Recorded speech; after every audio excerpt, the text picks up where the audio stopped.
जय हिंद आप सभी साथियों को। अभी जो हम लोग एक मामला को देख रहे हैं कि काफी उस चीज पे भारत देश में गर्मागर्चा हुआ है। वक्फ बोर्ड का नाम आप लोग सुना होगा कि जिस तरीके से कहीं ना कहीं मतलब जिस तरीके से पार्लियामेंट में इस आवाज को उठाया गया था, इस पे बयान करने के लिए हमारे साथ एक कारी साहब है। सबसे पहले स्वागत है। देखिए, ये जो वक्फ बिल है जी जो नया 8 अगस्त को पार्लियामेंट में पेश हुआ, जी इसमें कहा तो ये गया हुकूमत की तरफ से कि ये बिल जो है वक्फ की हिफाजत के लिए, वक्फ की तरक्की के लिए है। लेकिन आप जानते हैं उसका ताल्लुक मुसलमानों की इबादत से है, उनके मजहब से है। इसलिए कि वक्फ में हमारी मस्जिद आती है, हमारा कब्रिस्तान आता है, हमारी दूसरी जो इबादत गाहें हैं वो आती हैं, और उसी तरह वक्फ के ज़रिए गरीबों की खिदमत भी की जाती है।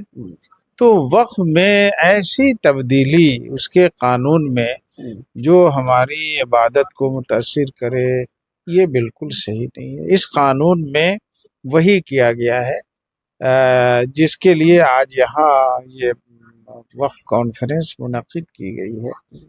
इसलिए इसमें सारे ही लोगों ने जो वक्फ के नए बिल में कमज़ोरियां हैं, खामियां हैं, उसको बयान किया है, और उसकी वजह से ये बात क्लियर हो रही है कि इस बिल को वापस ले लेना चाहिए सरकार को, इसलिए कि इससे हमारी इबादत मुतासिर हो रही है। इसमें ये कहा गया है कि आप 5 साल तक कोई मुसलमान जो भी होगा वो वक्फ नहीं कर सकता। भाई, मुसलमान तो मुसलमान होते ही नमाज पढ़ता है, मस्जिद बनवाता है, दान करता है, तो जब वो अपनी ज़मीन रजिस्ट्री कर सकता है, खरीदो फरोख्त कर सकता है, और आप कह रहे हैं कि वो वक्फ नहीं कर सकता है, दान नहीं कर सकता है, तो ये मुसलमानों को इस मजहब पर चलने से रोकने की कोशिश है। इसलिए इस वक्फ बिल की हम लोग पूरी जो है मुखालफत करते हैं और हुकूमत से अपील करते हैं कि वो इस बिल को वापस ले। तो वक्फ बोर्ड पे जिस तरीके से MIM राष्ट्रीय अध्यक्ष असदुद्दीन ओवैसी ने भी बोला, तो उनके बातों को नकार दिया गया। तो आखिर क्यों वक्फ बोर्ड में आखिर है क्या कि उसको चीज को मतलब ये किया जा रहा है? एक बात देखिए, कोई भी संस्था जो इस वक्त जो है, चाहे वो भारत सरकार की हो या रियासतों की हो, उसमें अगर आप अंदर में जाएंगे तो मालूम होगा कि भाई जिस तरह इनको काम करना चाहिए वो नहीं कर रहे हैं। हम भी इस बात के लिए कह रहे हैं कि वक्फ बोर्ड में ईमानदार लोगों को बैठाया जाए, वक्फ का मुतवल्ली अगर ईमानदार नहीं है तो उसको बदला जाए और उसके ऊपर कानूनी कार्रवाई की जाए। लेकिन हुआ यह है इस बिल में कि पहले से सजा का कानून था और उसमें भी ये लिखा हुआ था कि मुशक्कत वाली सजा दी जाए, तो इसमें और उसको कम कर दिया गया कि सिर्फ सजा दी जाए।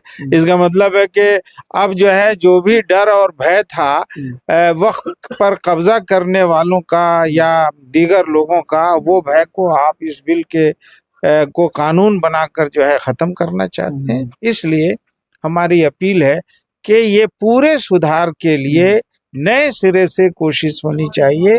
अभी तत्काल में इस बिल को कानून नहीं बनना चाहिए, पास नहीं होना चाहिए। तो और भी इसमें कई सारे लोगों के दिमाग में ये जहन में ये ऐसी बातें है कि वक्फ जो बोर्ड है कहीं ना कहीं एक ऐसी ये बोर्ड है कि कहीं कहीं मतलब बिना इथी के वो कब्जा करके रखी हुई है। ये सारी मतलब दिमागों में ऐसा जो है। अब पहली बात तो यह है कि वक्फ बोर्ड को कोई भी वक्फ अगर कब्जा करेगा तो उससे उसको क्या मिलेगा?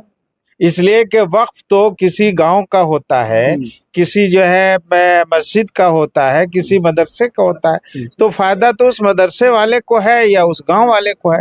वक्फ बोर्ड को ऐसा कुछ नहीं है। वक्फ बोर्ड तो कानून जो पहले से बना हुआ है उस कानून के मुताबिक अगर चलने की कोशिश करता है तो हम लोग उसका इस्तेमाल करते हैं, और अगर कोई अधिकारी उस कानून के खिलाफ करता है तो हम उसका विरोध करते हैं, उसका मुखालफत करते हैं। क्या नाम हो आपका? अनीसुर रहमान कासमी, नायब सदर ऑल इंडिया मिल्ली कौंसिल। जिस तरीके से हजरत का बयान आप लोगों ने सुना है कि वक्फ बोर्ड के लेकर के, हालांकि इन्होंने क्लियर किया कि बिल को अभी सर पास नहीं किया नहीं है। किया जाना चाहिए, कुछ देर के लिए रोका भी जा सकता है, इसमें बिल्कुल संशोधन रोका किया जा जाना सकता है। चाहिए, इसलिए कि इस बिल की जो उठान है वो वक्फ की हिफाजत उससे नहीं होगी, बल्कि इससे मजहब पर और हमारे वक्फ की जो इबादत वाली किस्म है उससे रोकने की कोशिश की गई। चलिए, वीडियो को ज़्यादा से ज़्यादा शेयर कीजिएगा। अगर इस वक्फ बोर्ड के लेकर के जो भी कंफ्यूजन है, आप कमेंट बॉक्स में अपनी राय ज़रूर दीजिएगा। जय हिंद।